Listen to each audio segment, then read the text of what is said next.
विराजे हैं शिव शंभु कैलाश पर, माँ पार्वती के साथ, माँ भवानी के साथ। अद्भुत शोभा है, अद्भुत स्थान है, अद्भुत वातावरण है।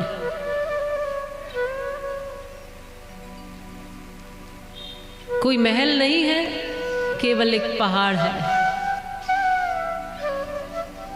लेकिन संतुष्ट है, प्रसन्न है माता पार्वती। भगवान के परिवार के लोग कैसे हैं देखो।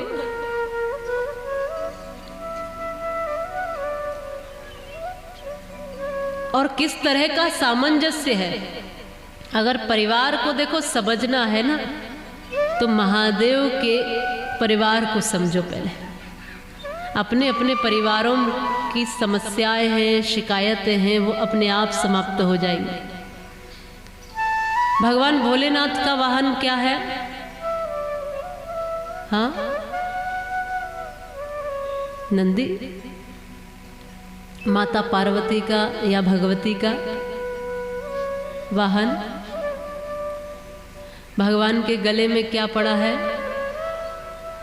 और उनके जो पुत्र कार्तिकेय हैं उनका वाहन, और जो गणेश जी हैं उनका वाहन। कहीं से कहीं किसी का तालमेल है?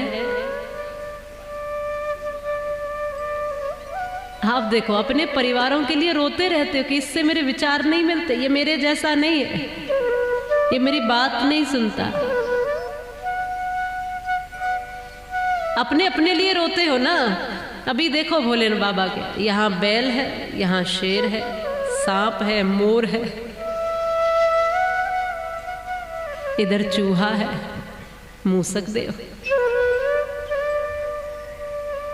यहाँ माँ भगवती अद्भुत शोभायमान है, और यहाँ भोलेनाथ बिल्कुल शमशान की भस्म लगाए हुए।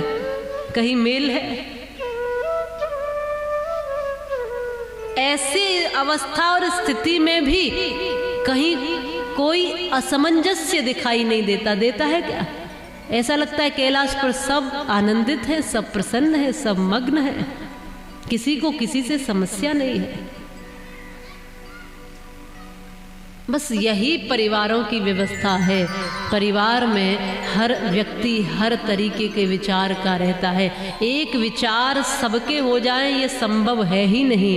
एक हाथ की सभी उंगलियां एक जैसी नहीं है, कोई छोटी कोई बड़ी, पर सबकी अपनी अपनी कीमत है, अपनी अपनी वैल्यू है, अपना अपना स्थान है, सबकी अपनी अपनी मान्यता है।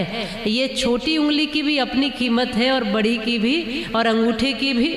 तो सबकी अपनी अपनी ज़रूरत है। अगर ये छोटी उंगली को अंगूठे से दिक्कत होने लग जाए कि ये मोटा है, हम पतले, तो मुश्किल होगी ना। और ये छोटी उंगली कहे कि जो चलती है इसी की चलती, तो समस्या होगी ना। हमारे परिवारों की स्थिति बस ऐसी ही है। हम सब भांति, तो कहते ना तुलसी या संसार में भांति भांति के लोग, सब अलग अलग तरीके के लोग मिलेंगे, लेकिन करना क्या है? सबके साथ सामंजस्य बिठाना। ये भोलेनाथ की कथा आज यही सिखा रही है। परिवार में संतुलित रहना, परिवार को व्यवस्थित रखना।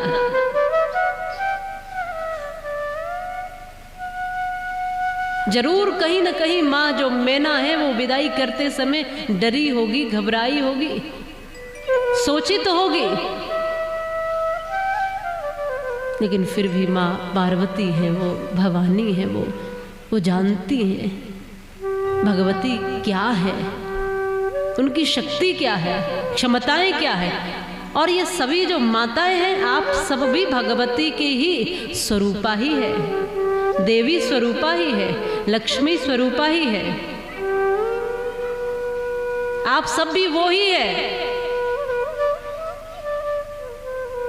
देवी, भगवती, लक्ष्मी, रुद्राणी, कल्याणी, भवानी, सबका संबोधन आपसे ही शुरू होता है।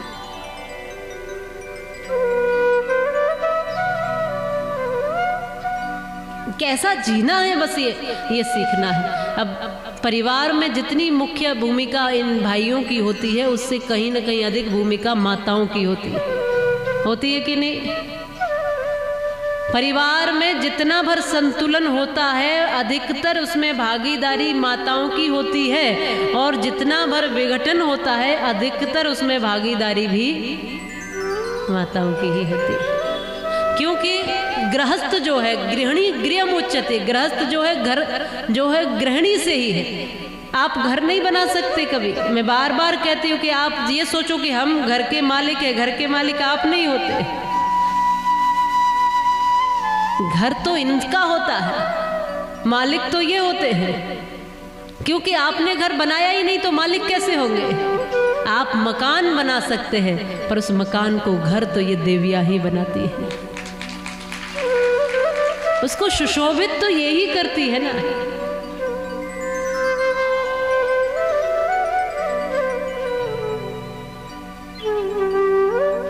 ये समझना, ये जो कथाएं हैं ये वो तो माँ भवानी भगवती देवी है, आदि शक्ति महाशक्ति है। ये कथाएं इसलिए हैं कि हम अपने परिवारों को संतुलन समझ जाएं, हम नारी शक्ति मातृशक्ति को समझ जाएं, मातृत्व को समझ जाएं, हमारे भीतर जो विलक्षण गुण हैं उनको समझ जाएं। ममता, प्रेम, स्नेह, वात्सल्य, करुणा ये आपके गुण हैं। अगर इनको खोकर के आप सोचती हो कि हमें बराबरी पुरुषों की करनी है तो आप ऊंचे नहीं जा रहे हो, आप नीचे की ओर जा रहे हैं। आज यही होड़ लगी है कि हम कम थोड़े हैं, हम इनसे कम नहीं है। आप कम नहीं हो लेकिन इनके जैसे बन के कम हो रहे हो। भगवान ने कुछ विलक्षण गुण दिए हैं मातृशक्ति के अंदर जो इनको नहीं दिए, क्योंकि उन्हें पता था कि इस मातृशक्ति के जीवन से कुछ और जीवन भी निकलने वाले है। इसके लिए अधिक प्रेम, अधिक वात्सल्य, अधिक भाव, अधिक करुणा, अधिक ममता दी होती है।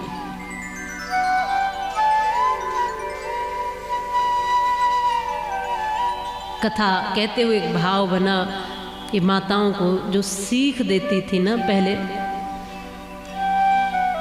जब भी बेटी कहीं ससुराल जाती थी तो एक सीख देती थी माता।